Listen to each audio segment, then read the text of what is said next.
Hello everybody and welcome to this Lloyds Commercial Bank Business Sustainability Programme. It's really great to have you join us, and I'm very much looking forward to working with you and colleagues over the next 6 weeks or so as we really deepen our understanding of some of the kind of core social, economic and environmental challenges that are facing society at the current time as we kind of move towards the kind of a post-pandemic world, and what will the new normal begin to look like. So there's lots of challenges facing us, we recognize that, but also lots of opportunities to try and rethink, how do we do things differently going forward. And by way of introduction, I'm going to say a few words myself and then hand over to a few colleagues who will introduce themselves. These will be colleagues who are supporting me on the program. My name is Thomas Vergunst. I'm a program director at CISL, where I design and deliver leadership programs for businesses who are committed to driving positive change towards social and environmental challenges in order to deliver a more sustainable economy. And as you might hear from my accent, I grew up in South Africa, where I spent a lot of time outdoors, swimming in rock pools, doing rock climbing, a lot of time outdoors also cycling, and so I developed a deep appreciation for nature and the kind of the natural world, and still love spending time outdoors. And then coupled with this, you can't grow up in South Africa with also being acutely aware of some of the social challenges that the country faces and the world more generally. And that has been another kind of key driver in the kind of decisions I've made in terms of my career trajectory, and ultimately led me to work at CISL. And I've been working now at the commercial bank probably for the last 3 years or so, and both at the group level, insurance and wealth, retail, division, group property, across the group, but actually most extensively with the commercial bank, where we have already trained over 650 relationship managers. And historically that's been face-to-face, but actually we're now moving into the brave new world of online delivery. And while this might feel like a compromise to some of you, and actually I think it opens up many great opportunities to really deepen the kind of the learning experience. Because we're able to now spread it over 6 weeks, we have more opportunity to actually step back and reflect on what we have learned, to use the online discussion forums, which I really encourage you to participate in, is to use these forums to really learn from your other colleagues and from the experience that you have, to share that with colleagues. I think you all will come to this program with a lot of expertise already, and we really encourage you to share that, engage in the conversations, both online but also as part of the live broadcast sessions. So I'm going to hand over now to a few colleagues to say some words of introduction. Hi everyone, and welcome to the Sustainable Business Program. My name is Bianca. I'm a project manager with CISL, and I'm excited to meet virtually all of you over the next few weeks. I will be overseeing the program, and my role is to make sure your learning journey unfolds as smoothly as possible. For a better online experience, we encourage you to go to the online campus and update your profile by adding a photo and a few words about yourself. Also, if you have any inquiries, you will find our contact details in the welcome and orientation section on the online campus. Feel free to email us, and myself and Claire will be more than happy to help. Hope you enjoy the course. Hello, my name is Claire. I'm a project coordinator here at CISL. I will be working with Thomas and Bianca to support you throughout the program here. It's really a shame that we can't meet you in person in Cambridge this time, but we have designed the whole program to be an interactive process, so I hope you can enjoy the online experience. If you do have any questions about logistics or technical issues, you'll be able to find me and Bianca on the online campus, or you'll be able to contact me through my email, which you will find it in the delegate program. I look forward to meeting you all online soon.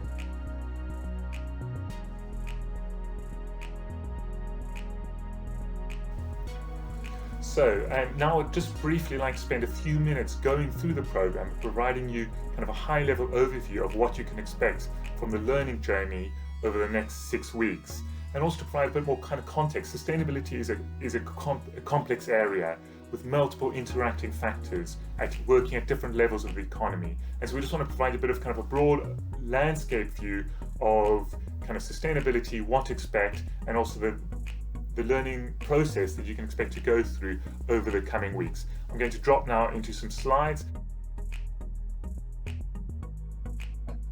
So before providing an overview of the program and what to expect from the coming weeks, I just wanted to give you a brief introduction and say a few words about CISL. I think the University of Cambridge requires no introduction. We've been around for 800 years, and I think probably all of you will know about the university. And the university's mission is to contribute to society through the pursuit of education, learning, and research.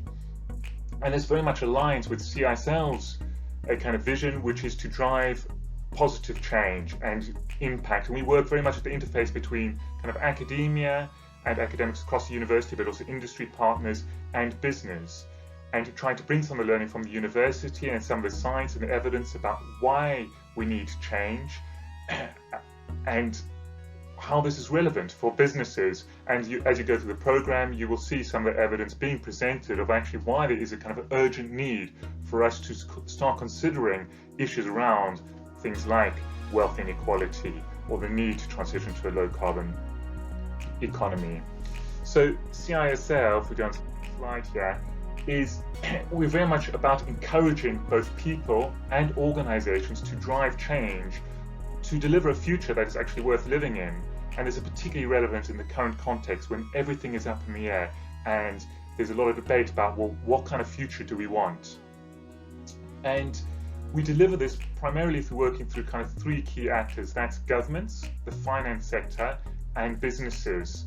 And we do that through a number of different avenues. So education, both postgraduate education, but also through a lot of executive education, like the program that you're joining now. We also have a number of research projects on the go, and we've got many leadership platforms where we convene businesses who typically offer a progressive voice and work with governments to try drive a transition to a more sustainable, low-carbon economy. And the main focus is around climate change at the moment, but we do touch on a number of different areas with businesses trying to interface with government to try to create dialogues and to convene a positive transition so we can move the economy over time towards delivering outcomes that actually are more aligned with meeting society's needs while also protecting environmental limits. And more recently, we've also started to scale impact by working more closely with kind of SMEs and startups, which are trying to generate profits by delivering on social and environmental outcomes and actually effectively delivering against global challenges. And the university is 800 years old. We're kind of only 30 years old, but actually in the context of sustainability, that's very old. The kind of a key turning point in the sustainability debate was in the late 1980s with the publication of the Brundtland Commission report. And CISL was founded in 1989, just 2 years after publication of that report, and we've been at the forefront of a lot of the debates, and particularly working closely with businesses, trying to drive action on sustainability in its various guises, both environmental and social, but also increasingly also economic, as we see issues around social inequality rising. So in terms of providing an overview of the program, I'm happy to provide during the course of the program more insight into CISL and the work that we do. But if we move on to the kind of the program now, as you may be aware already from communications received from colleagues, that it's a 6 weeks program comprising of 8 different modules. In the top line here, you see those modules which will be delivered by kind of live broadcast sessions. You should have the invites in your diaries. And there's also 2 kind of self-paced elements. I'm not going to go into each of them in detail now. You'll receive weekly updates where you'll get a bit more detail about what to expect from the week ahead. But needless to say, we'll take you through a bit of a journey. And before describing that journey, it's probably worth giving a bit of kind of context around, how does systemic change happen? This is kind of some thinking from the multi-level perspective. It's a kind of a model around how social and technological transition happens over time. It's kind of effectively divides systems change into 3 levels. You get the landscape level, which is kind of the big picture operating context. It's a kind of long-term megatrends of the economic conditions that we go through over time, just kind of society's norms and values. Underneath that, you have what is called the regime. It's kind of mainstream day-to-day business as usual context in which we operate, in which we kind of daily go about our businesses. and it's kind of the general conditions and the institutions and the processes that we see around us. And then you have the niche. These are kind of the bottom-up disruptions that are kind of changing and occurring all the time, and we're definitely going through a period of great disruption and transition. A lot of people talk about the fourth industrial revolution, and this is kind of these bottom-up disruptions and niche changes that might be niche 1 year, but within 2 or 3 years have actually completely transitioned markets and so forth. So it's quite useful to bear in mind that the conversations we're having over the next 6 weeks will touch on each of these different levels, and at one point we might be talking about some kind of niche disruption that might mean small and kind of insignificant at the moment, but over time could become a mainstream driver within the regime, with the everyday context in which we experience. A bit like the debates around climate change have been around for many decades, but have actually gained significant momentum over recent years. And we experience it significant through this pandemic is a kind of massive change in society and will undoubtedly have repercussions for many decades to come, and that's certainly a kind of a landscape level impact that we are experiencing at the moment. We still will have to see where that leads us over time. In the context of business, CISL's kind of leading framework of what we use to kind of orientate how we might transition to a sustainable economy is set out in a document we called Rewiring the Economy. And in there we set out some tasks for businesses. We'll introduce some of these tasks later on in the course, but a brief introduction to them I'll provide now. So it's like, how do leading businesses driving change? And these tasks are as follows. So we have the first 3 tasks are about, we see leading businesses aligning their kind of organizational purpose, strategy, and business models with delivering on sustainable outcomes. They're setting evidence-based targets to kind of measure and be transparent about the progress they are making, and if they're not making progress, why they're not making progress, and how they're taking steps to address that.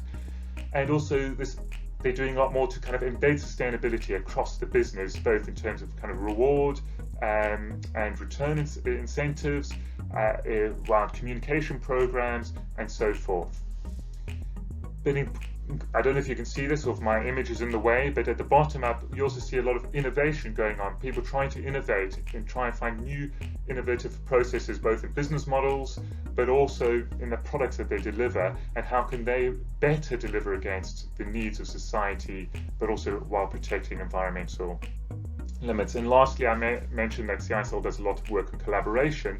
There's a really important role for businesses to play in kind of collaborating and advocating for positive change. These are complex systemic issues that are interconnected, and businesses coming out, which many of the leading organizations are now doing, including Lloyd's, to say, actually, we do need to transition, and we have a better vision of what we want in the future, and we're willing to go on that journey with society and be a part of that.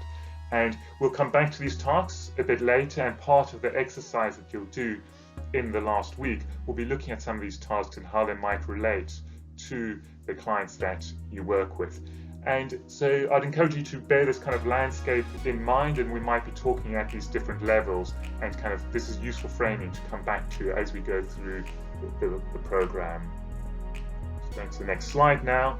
And so in terms of the kind of the process that we'll be taking you through, we've got here on the left the kind of landscape, the regime, and the niche, and we'll be touching on these in various kind of interconnected ways. But we're going to start with a really big picture, the kind of macro picture, and then move down towards more kind of micro and what this means for you and your clients. So the first module will be around kind of global pressures and trends, and really trying to understand, what are some of the challenges we're facing into, and we'll focus more strongly on some of the environmental challenges we're facing on, because Lloyd's has already done a lot of work through helping Britain prosper on some of the social challenges.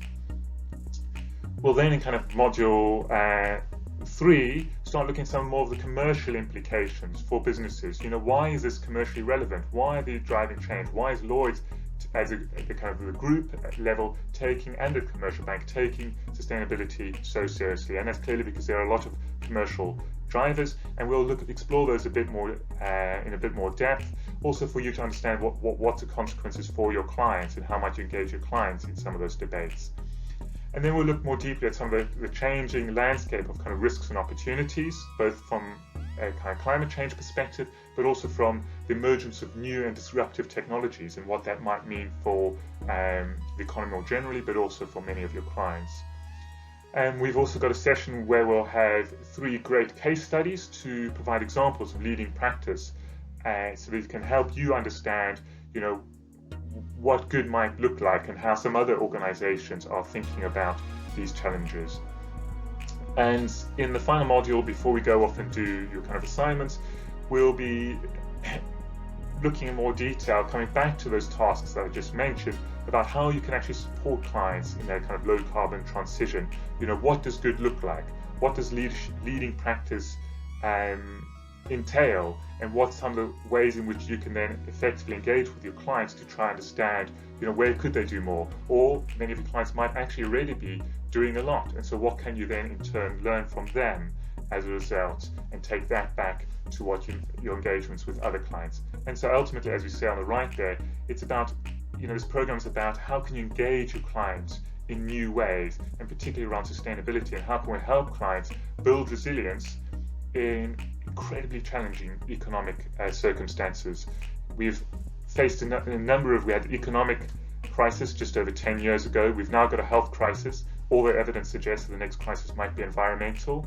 How do we prevent and build resilience ahead of some of these challenges that we know are coming down the line, and which evidence suggests are coming if we do not take significant action to decarbonize our economy? So we're going to hopefully try and empower you to have more informed conversations with colleagues.